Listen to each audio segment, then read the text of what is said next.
all can agree here we're all human beings. We're not perfect, and we never will be. Which is why we all seem to have the tendency to believe whatever it is that we hear, whatever rumors and, just anything it is that the media feeds us. Okay, whether it's newspaper articles, whether it's really the news reports on the television, it doesn't matter. We all have the tendency to be gullible and believe whatever it is that we hear. And we can't trust every single bit of the media, which is why Trump would call it fake news. Well, he's actually right. But in this case, in the 90s, this was not fake news. This was actually something that happened in the 90s. If you guys thought that my story about why Apple Jacks didn't taste like apples outraged people, this is even more ridiculous. So welcome to another episode of 90s Outrage Stories. This is the story of the Furby doll.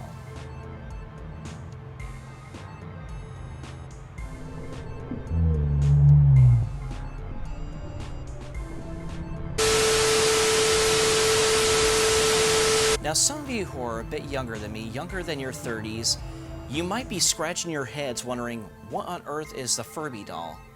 What exactly were they? Well, allow me to demonstrate. What's that? Me up! It's my Furby! Furby loves you lavender. Tickle me!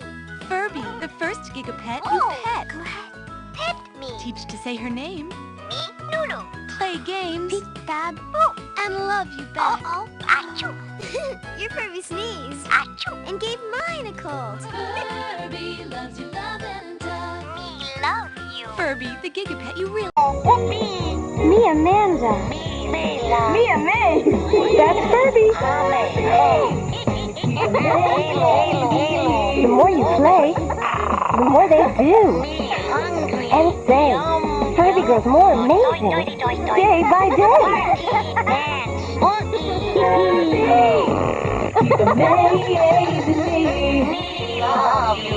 Furby, each sold separately, batteries not included. The Furbies were absolutely huge in the late 90s, and those of you that watched all of those commercials, I'm sure you've heard in those commercials that you actually had the ability to teach these Furbies to say some things. Yeah, almost like as if it was like a freaking parrot or something.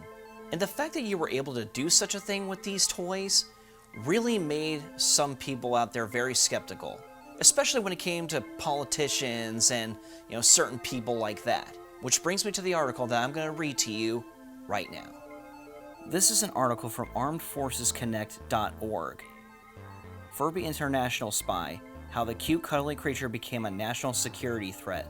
In January 1999, all was going well for the Furby.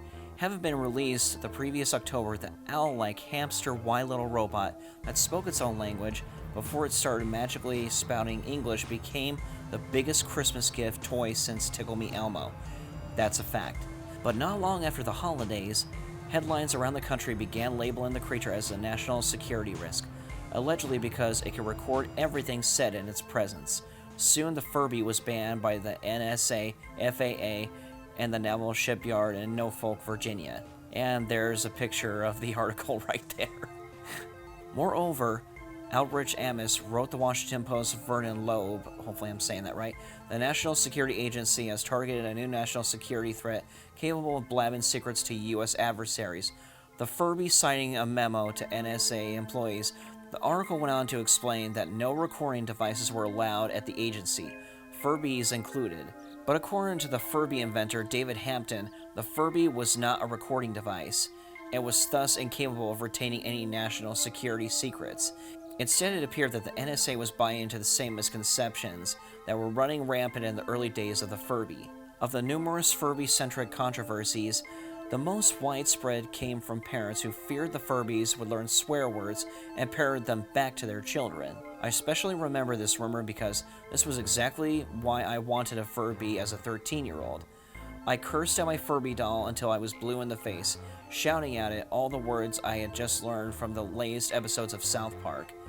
Yeah, I remember that, because South Park was very new at the time in the 90s. Yet, try as I might, I couldn't get him to say them back to me. The Furby learning speech was a complete illusion, Hampton tells me. They had 700 or 800 words programmed into them. At first, it would start out speaking Furbish, which was an actual language that I developed. And as you interacted with it more, you would advance the age of the program, and so more and more English words would be introduced. So Furbies didn't learn or record anything, they simply measured how much you played with them. And the more you did, the more it unlocked new levels of speech that were already programmed in. Still, some people insisted that the Furby said, I'm not going to repeat this word, the reason being that one of the pre-programmed expressions in the Furby speech was, hug me, which in fairness does not sound a bit like, you guys already know the words. Another myth, the myth was that the fur on Furbies was made from actual dog-cat fur. Hampton tells me that this wasn't true either. The fur was all synthetic. On top of that, he says that the reason why the Furby was a made-up creature was because I couldn't make like a dog or cat. It wouldn't have looked good enough. Additionally, there are already too many homeless cats and dogs, so I never wanted to replace a real animal.